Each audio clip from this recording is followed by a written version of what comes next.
I delprøve 1 vil der altid være 3 opgaver, der inkluderer en billedbeskrivelse. Det kan fx være, at man skal give et billede en titel, og så skal man forklare på spansk, hvorfor man har givet billedet den her titel.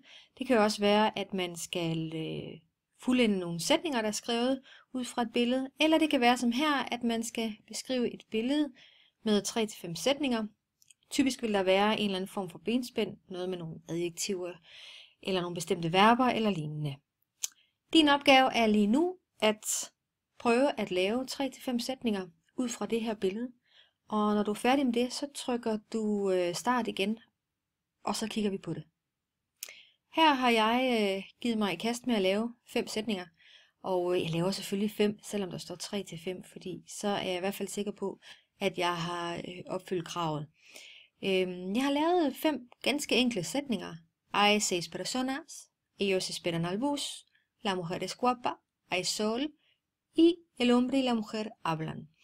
De her sætninger er sådan set korrekte nok, men der er jo ikke særlig meget wow over de her sætninger. Hele pointen er jo, at jeg skal vise alt det spansk, jeg har lært, og så bliver jeg altså nødt til at gøre en lille smule mere ud af det. Her kommer nogle eksempler på, hvordan jeg kan give mine sætninger lidt mere wow. Lidt, så jeg skriver lidt mere og skriver hay 6 personas, 3 hombres y 3 mujeres. I den næste her, ellos esperan al bus, her er det en rigtig god idé, at jeg leger lidt med verbaltiderne. Jeg sætter dem herned. I stedet for kan jeg for eksempel skrive, ellos están esperando al bus. Og her viser jeg så, at jeg er i stand til at lave en gerundium. Det er altid godt at vise, at man kan bruge de forskellige verbaltider.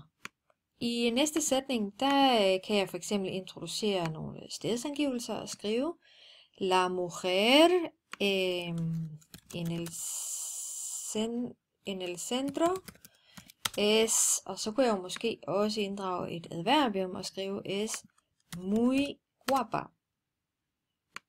Værgloserne er rigtig gode at kunne udenad. I stedet for at skrive hay sol, så kunne jeg for eksempel skrive hace buen tiempo, og så kunne jeg inddrage et lille små og lille sammenhængsord og skrive y por eso, og så skal jeg have fat i nogle af mine hitverber her. Las personas llevan, det betyder at hæve på, ropa de verano, derfor har de sommertøj på. Her får jeg vist både, at jeg kender mine værkgloser, jeg kan bruge sådan nogle conectores, altså ord, der skaber sammenhæng i en sætning.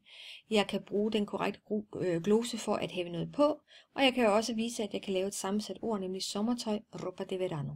Det her, der kan jeg tage fat i endnu en verbaltid. Jeg kunne for eksempel skrive han hablado, de har talt, og for at præcisere, hvem det er, jeg mener, så kan jeg indføre en indskudsætning her i la mujer que lleva una blusa roja han hablado, og så har de talt om et eller andet. Det kunne for eksempel være vejret del tiempo.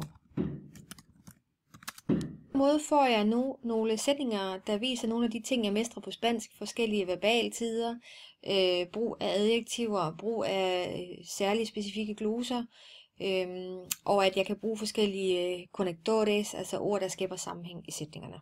God fornøjelse med dine sætninger.